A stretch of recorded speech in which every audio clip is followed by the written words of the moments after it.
Hey guys, Paul's here. Last week we talked about gerunds and participles. Now we are going to close the loop when we talk about the final type of verbal, which is infinitives. Now, infinitives have kind of a funny name, and it goes along with the idea of tense. Remember, verbs are parts of speech that express action, and actions take place in time and space. So the time element is where we get tense from: past tense, present tense, and future tense. Well, if I have the verb kick, kick the football, kick a soccer ball, to kick, or if I say kicking, that's present tense. I am kicking the ball. If I say I kicked the ball, that's past tense. It's already happened. But if I say I want to kick the ball, there's no tense attached to that. It's just saying in general, I want to kick the ball. And since there's no tense attached to it, it could happen at any time. Therefore, it's an infinitive. It operates within the concept of infinity. Yeah, just think about that for a while. Anyways, they're kind of weird to explain, they're much easier to identify. So remember the characteristics of gerunds: verbs ending in ing that act like nouns. We had that ing, that was important. Participles, verbs ending in ing or ed that act like adjectives. Again, we could look for the ing or ed. Infinitives always have this they always have this. They always have the word to and then a verb. So to plus verb equals an infinitive. But we got to be careful about that word to right there, because to is also preposition. So that's the thing. If the very next word after the word to is not a verb, you do not have an infinitive. And again, infinitives can have phrases. Phrases just add information to the infinitive. So to have is my infinitive in the example here. To have what? To have lost. To have lost what? The championship. So all of that gets underlined because it's part of it gives me more information about the infinitive in general. Okay. So in class we went through 1 through 20, and then I wanted you guys to do this part right here, where you guys explain how to prepare your favorite food using infinitives in each sentence. So we'll work on that. All right, let's go over these. With her father in the military, Charlotte learned to adjust to new situations. So I know I've got I've got two twos here, to adjust and to new situations. So which one of those starts the infinitive? Well, I know that I can't new something, but I can adjust something. So to adjust is my infinitive. To adjust in what way? To adjust to new situations. So all of that gets underlined. All right, number 2, Rudy learned to ride a bike when he was very young. To ride a bike is my infinitive phrase right there. Oh, and I guess when he was very young adds more information to that. Pedro refused to play by our rules. Sharon's understudy was prepared to take her place in the play. To save time in the mornings. Number 6 is to learn French and to study abroad. Number 7 is to limit the amount of fat in our meals. Number 8 is to go on vacation. Number 9 is to become a lawyer. Number 10 is to save money for a new stereo. Number 11 is to remain calm in emergencies. Number 12 is to order a pizza. That sounds good right now. Number 13, to control the traffic flow. Number 14, to help Dad wash the car.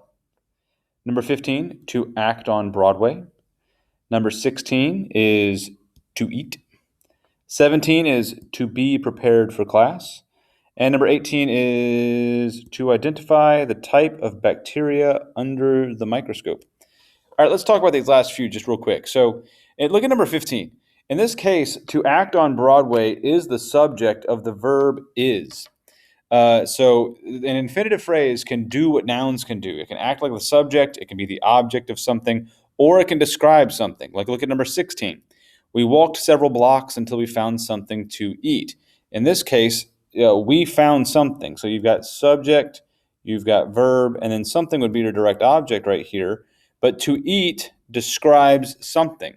So an infinitive is a very versatile verbal. You can use it as the subject, you can use it as a noun, or it can add more information. Also, infinitives aren't just limited to the word to plus action verb. To eat is to plus action verb. Here you have to be. So to be is a to plus a linking verb. So any linking or action verb with the word to in front of it becomes an infinitive. All right, number 18 is just a good example of how the phrase can be anything. So it was difficult. Well, this whole phrase describes difficult. Difficult in what way? How was it difficult? Well, it was difficult to identify. Identify what? The type. The type of what? Bacteria. Where's the bacteria? Under the microscope. So when we start diagramming this stuff, you'll see how these phrases can kind of build and build and build on each other. All right, number 19. Kim was anxious to leave for the concert. Number 20, to learn stained glass technique. 21, to delay the game. To solve my geometry problems. For 23, to admit defeat. Ooh, let's talk about 23 real quick. So you've got to admit defeat. I don't know why I'm writing that out. It's already written for me. So to admit defeat.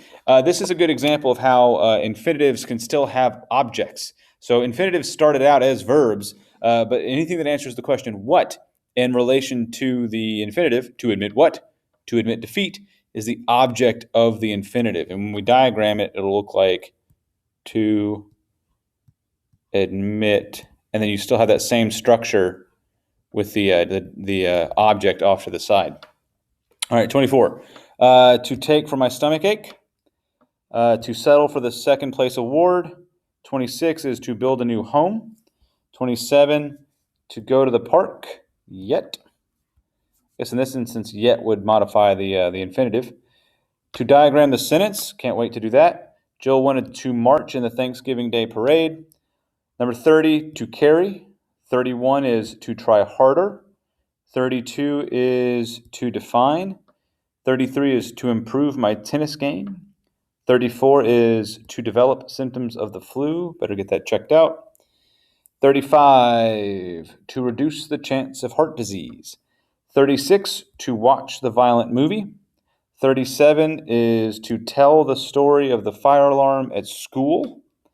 38 is to prove his theory. 39 is to run for office. And 40 is to phone home. All right, now, this is key. So in 4 to 5 sentences, explain how to prepare your favorite food. And I need you to use, at least in one infinitive, in each sentence. All right, guys, that is how to identify infinitives. Do this, you can do this on Formative. There's a review of like all the verbals on goformative.com. They give you immediate feedback as to whether or not you got it right. It's multiple choice. So you can do that to kind of get the hang of it. And next week we will take tests on how to identify all this stuff. All right, guys, take care.